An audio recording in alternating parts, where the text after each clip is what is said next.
Again, I have to represent the concentration of the solution. 1 molar sodium hydroxide, 0.1 molar HCl. Okay, you'll get the clear information when you are in the laboratory regarding this one, molarity. And the fourth one we have molality. It is represented by the small letter m. Okay, don't get confused, students. Molarity is capital M and molality is small m. This is where you guys get confused randomly. Okay, so let us focus on the first one, that is mass percentage. So mass percentage, it is defined as, it is expressed as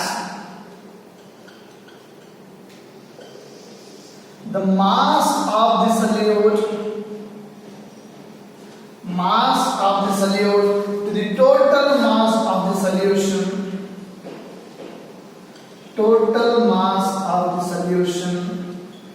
into 100. Here I think it is visible, into 100. Yes, students. So in this case, you need to understand between solute, solvent and the solution. Those three terms are very important. We have solute, we have solvent, and we have solution. Okay, don't get confused between these two. These three. Solute is the substance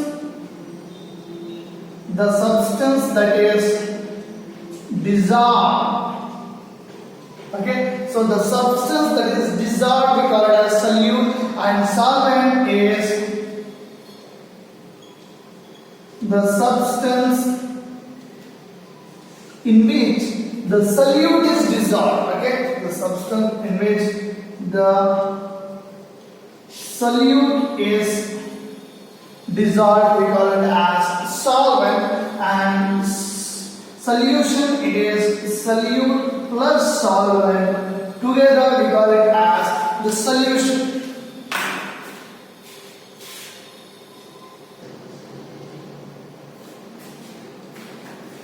Okay, students, in order to understand mass percentage concept, you need to be clear with these three things. Okay, solute is the substance that is dissolved, we call it as solute, and the solvent is the substance in which the solute is getting dissolved, it is the solvent, and solution, it is the uniform thing. That means when the solute is dissolved in a solvent, you get a uniform solution. We call that as a solution. Let's take a simple example in order to understand these three things.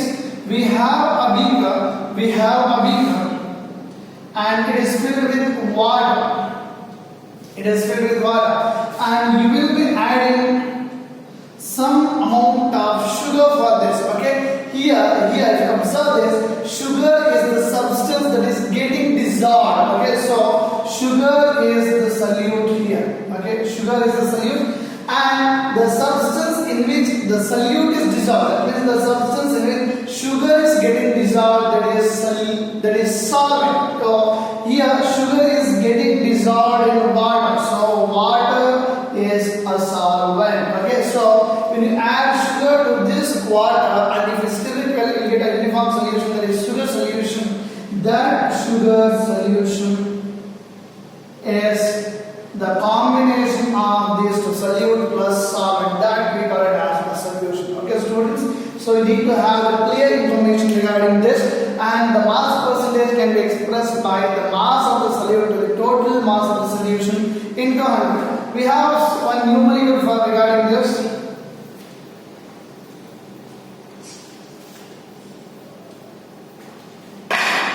So the question is, the solution is formed by adding 2 grams of sugar, or you can take any substances, 2 grams of sugar in 18 grams of water. Okay, 18 grams of water. So calculate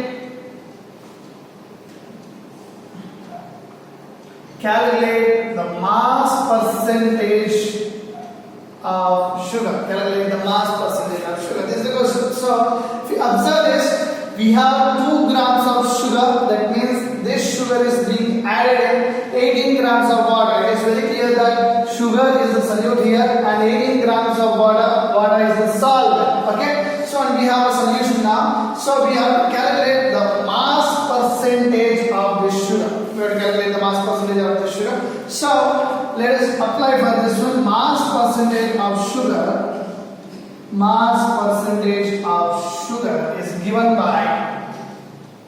So mass of the solute, that is sugar, it is 2 grams plus total mass of the solution. Total solution is sugar plus solute plus solvent. It is 2 plus 18, and we have to multiply it by 100 in order to express in the percentages. So we have 2 by 20 into 100. So 2 ones are 2 tens are. Okay, so 100 by 10 is 10%. That means in the given solution, the percentage of sugar is 10. That is 10% of sugar, and we have 90% of water. That makes 100% solution. This is how you calculate the mass percentage. Let us focus on the second one.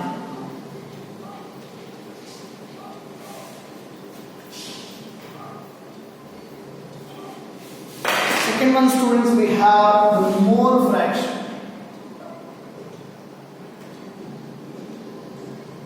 Mole fraction. Generally in chemistry, in order to represent the concentration, we use this term mole. Okay, we have studied regarding this.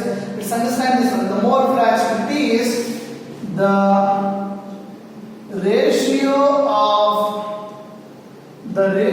of number of moles of the component.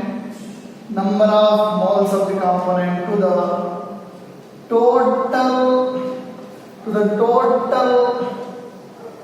number of moles of the solution. We call it as mole fraction. See, here we are not expressing in percentage, no percentage. Here only we are expressing in form of ratio. That means numerator by denominator. Okay, so it is the ratio of number of moles of the component with total number of moles of the solution. That means solute plus solvent, maybe any two components. Okay, so let's take an example for this. Let A be the component which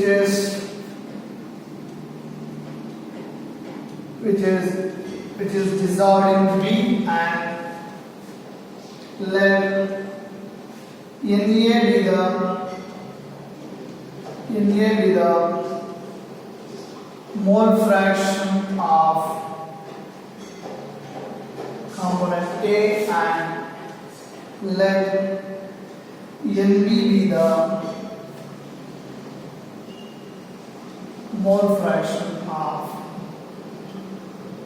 component B. Okay, so here we have a substance A which is dissolved in B, and we are representing N. Okay, N is the unit to represent mole. Na be the mole fraction of the component A, that is mole fraction, and Nb be the mole fraction of the component B. Okay, let us calculate the mole fractions now.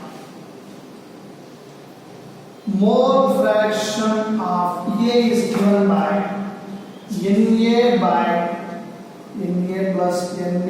Okay, and with this one, this is a simple formula, and mole fraction of B is represented by Nb by Na. So this is a simple formula which is involved in calculating the mole fraction, students. So let us focus on the third one, which is very important, molarity.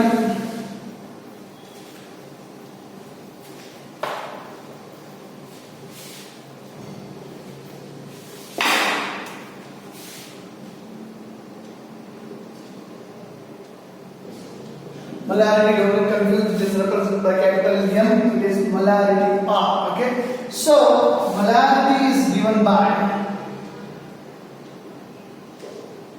number of moles of solute to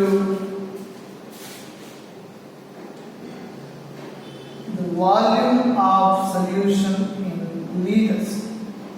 Okay, this is the way of expression for molarity. That is, molarity is given by the number of moles of solute to the volume of solution in liters. volume generally we'll take it as 1 liter. Okay, it's a standard value. When we are expressing the concentration of the solution in molarity mass, we are expressing in the volume as 1 liter itself. Okay, it's a standard value. For example, if we have 1 mole of sodium hydroxide, okay, the sodium hydroxide, the concentration is 1 molarity. That means 1 mole of sodium hydroxide is dissolved in 1 liter. 1 mole means 1 atomic mass, 1 molecular mass of mole is equal to its molecular mass. Okay, so 1 molecular mass of sodium hydroxide is dissolved in 1 liter of the solution. Okay, let's have this. 1 mole of sodium hydroxide is dissolved in 1 liter of any liquid. That means generally we will take it as water. Okay, students. So generally it will be 40 grams in a molecular mass. That means 40 grams of sodium hydroxide. If we dissolve it in 1 liter, if we take 40 grams of crystals, and if we dissolve in 1 liter of solution, so that particular solution is 1 molar in air. Is it clear? That is the meaning of this molarity. So we want now 0.2 moles of NaOH. We have 1 mole of sodium hydroxide. Is it clear? But we need 0.2 mole of sodium hydroxide. That means the concentration has to be decreased. 1 molar means 1 mole or 1 molecular mass, that is 40 grams of sodium hydroxide is dissolved in 1 liter of water. So in that case, we need to reduce it into 0.2 mole. That means we have the 200 simple mathematics which is involved here. Okay, so we need to take 200 milliliters of the above solution and dilute it into 1 liter. Okay, if we take the 200 ml of this 1 mole of sodium hydroxide solution, and if you dilute it into the 1 liter, you will get 0.2 molar sodium hydroxide. Okay, so the concentration is far less in 0.2 molar sodium hydroxide when compared to 1 molar sodium hydroxide. Okay, this is regarding molarity, and we have last one.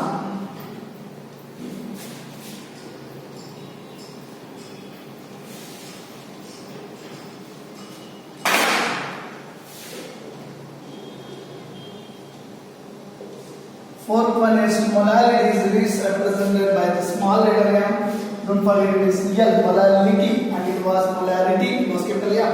It is molarity is given by number of moles of solute by the mass of solvent in kg. This we got it as molarity. Yes, students. So that was in case of molarity. We were taking in volumes and liters. Okay, where here in case of molarity, we are taking mass and kg. Don't get confused. That's the key difference between molarity and molarity. And we have too much of numerical problems on this also, molarity and molarity, and even the previous concepts regarding formula mass and molecular masses. Also, all those numerical problems will be done, will be explained in your offline classes, students. So here we are ending up this chapter.